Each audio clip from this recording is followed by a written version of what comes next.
Yo, good morning everybody. This is Killer K-Rail and I'm reporting live from a backyard somewhere in Park City, undisclosed location. Anyway, today is the exact 4-week, let's call it, I guess you would say anniversary, that I fractured the head of my radius and this arm right here. And I am happy to say that my recovery is absolutely going through the roof. I am way more advanced than I thought I would be. When I first got injured, I didn't know what was to expect, but I did make the statement that I'll be up and running in about 5 or 6 weeks. That was my goal. And honestly, I think I just might be on pace for that. And I'm hoping that I fool everyone who told me that it's going to take at least 3 months and 12 weeks and 16 weeks to get back to normal. That's not how I roll. I roll a little bit differently. What I do is I set my mind on an end result that I want, and I live in the present moment at the same time. But if I'm faced with something that is unsavory or unfavorable to me, what I do is I flip the switch, and I see myself in possession of this arm moving absolutely perfectly. And speaking of which, I can almost extend it now fully. My biggest problem was I couldn't do full extension or flexion. I couldn't touch the back of my head, and I'm touching it right now.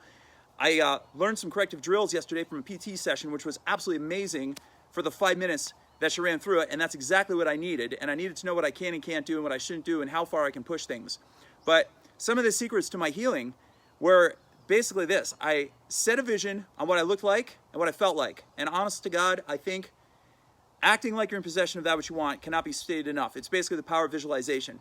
If you want to do something or achieve something great or magnanimous, sit in a chair, close your eyes, act like you're in possession of it, and just keep replaying it over and over and over and over in your head, and watch what happens. You're going to turn your body into a magnet that's going to attract all the resources you possibly need to achieve what you're looking for. It's basically the secret. I'm sure you've heard of the book or the movie, The Secret.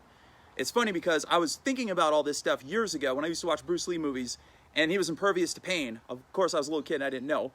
But what he was doing was using the power of the mind on everything. So he'd fight people, he'd be slashed up, gashed up. He kept on fighting, and then he would win all the time. Because Bruce Lee was, pardon my French, a badass. In real life and on the screen too. But anyway, the principle is still the same. Basically, it's the power of visualization. So one of the big things I do, and I did, is I didn't see myself sitting on a couch with my arm in a sling. I became super active. I've been compensating for the missing bike riding by walking a minimum of 5 miles every day or hiking a minimum of 5 miles every day, in addition to my workouts. So that right there is a step in the positive direction. So when you are faced with a situation, you have to think to yourself, what 3 or 4 or 5 steps can I do every single day that's going to propel my health forward, that's going to get me healing faster, that's going to get me out of financial debt, that's going to get me away from crazy people and narcissists and bad girlfriends and bad husbands and wives. And you got to take those little things and you got to focus on those and act like you're in possession of that which you want. Do you want to be happy? Then guess what you got to do? You got to act like you're happy. You got to do things that are going to make you happy every single day. Little things, small things, big things. Add them all in. Do you know people who are very positive people, who are motivating to you, who are inspiring? Call them, text them, write them emails. Tell them you need their help. Tell them you need their words of encouragement to you every single day. Surround yourself with these people. Surround yourself with positive things and positive habits. And then do all the supplementary things. Do your workouts. Continually work out. Don't ever stop working out. If half your body is working, use the half that does. If you have a completely broken leg, you're on crutches, sit in a chair, do dumbbell exercises, do presses over your head with light dumbbells, keep movement going, keep blood flowing through your body. Nutrient-rich blood flow. You want to flow through your body all the time, especially to injured areas like this one right here. So I worked around this. I was doing isometric exercises 5 days after this injury occurred. There was probably only 4 days where I did absolutely nothing with this arm. And then I started working it. Because I know, back in classical times, in history, they had this thing called instant mobility. And the reason people were able to recover well back then, which they did, is because as soon as they sustained an injury, they started movement of that area, or they started movement through the rest of the body to make sure blood flow was going. The last thing you want to do is have inflammation set in anywhere in your body, and just doing rudimentary things like walking, jogging, sitting on a bicycle, a seated bicycle with a backrest on it, if you have an injured back or arm, all that stuff gets blood flow going through your body, oxygenated-rich blood flow, which is very healing, and it's also good for your mind as well. So you want to get your mind right, you want to get your body right, and just look at the injury that you have as a temporary setback, and you know you're going to be 100% down the road, and see yourself in possession of a 100% healthy and fit body. And miraculously, I've been able to get through these past 4 weeks like that, and I knew my first 4 weeks was going to be the testing point and the hardest part. And I honestly feel today I woke up, and my arm has not felt better in 4 weeks. I'm starting to get a range of motion back. I can touch the back of my back like this with my hand turned in. I still don't have full rotary motion inward or outward. I almost have it completely out like this. Inward right there, I feel a little tightness and tension over here, and I know to watch that.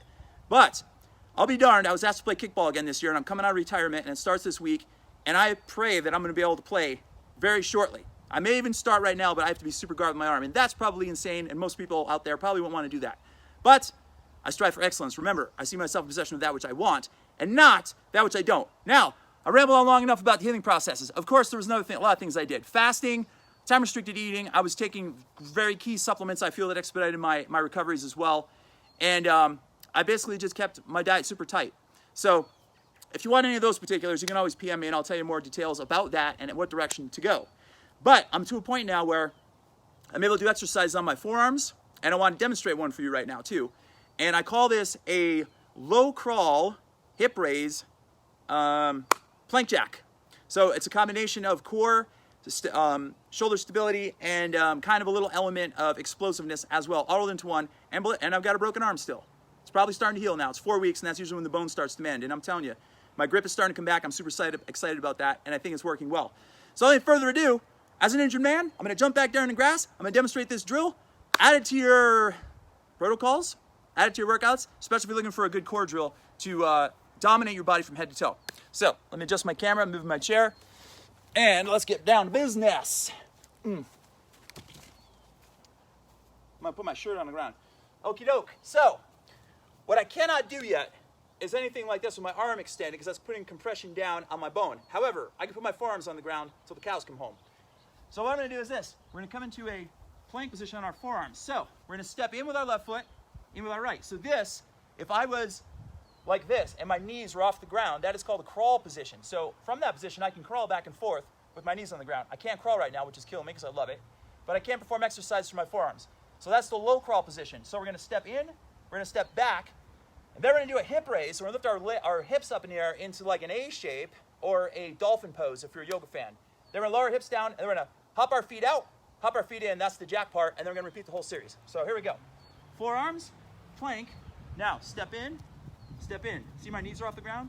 Step out, hop out, hop in, hip raise. Then we're going to repeat. In, step back, hop out, out, hips up. In, back, hop, hip raise, down you go. Okay? Piece of cake. Let's get the chair back in. Okay.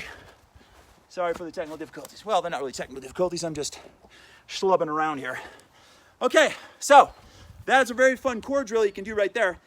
If you're 100% able-bodied, you can do it. And you can also do that with your arms extended if you've got the strength to do it that way too. So you got a couple options. So add that into your workouts, see how you do with it.